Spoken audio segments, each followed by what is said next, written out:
রমজান এলেই ইফতারের নানা পদে জমে ওঠে রাজধানীর সবচেয়ে বড় ঐতিহ্যবাহী চকবাজার। শত বছরের পুরনো এই বাজার বিকেল গড়াতেই বাহারি ইফতার সামগ্রী সাজিয়ে বসেন শত শত ব্যবসায়ী।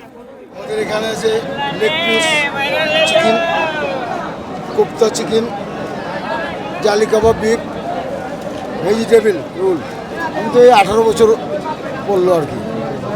ছোটোবেলা থেকে এখন মানুষের সারা বেশি না কম?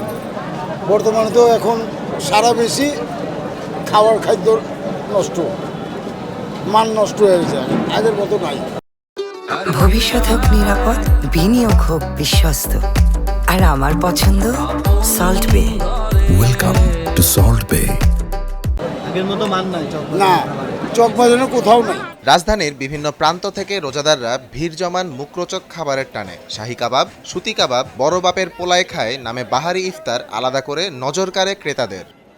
বড় বাপের পোলায় সবাই খায় নিয়ে যায়, কিন্তু আর এই যে শাহী আপনার মুরগি বিক্রি করে, খাসির রান বিক্রি করে, এবার মোটামুটি সব বছর যেমন হয় এরকমই মানুষের উপস্থিতি অনেকটাই ভালো, এবং মানুষ এখানে ইফতারি স্বাচ্ছন্দ্য বোধেই কিনে, এবং প্রতি বছরের ন্যায় আমাদের চকবাজারের শাহী ইফতারি সবসময় নাম থাকে, বড় থাকবে ইনশাল্লাহ। এটা হচ্ছে ঐতিহ্যবাহী মোগল আমল থেকে এটা চলে আসছে, বিখ্যাত সব জিনিসপত্র পাওয়া যাচ্ছে, খাওয়া সুস্বাদু এবং খুবই ভালো মানের, যখন আমরা আসি খাওয়া নেওয়ার জন্য আর কি।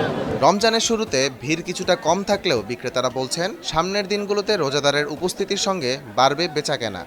খাসির লেগ আছে আমাদের কাছে 900 টাকা পিস, ছোট মুরগি আছে 350 টাকা পিস, বড় মোরগ আছে 400 টাকা পিস, আর কোয়েল পাখি শেষ। একটু বেশি সামান্য, যেমন গতবার ছিল 800 টাকা, এবার 900 টাকা আছে, মোটামুটি ভালোই, আস্তে আস্তে আরো বাড়বো।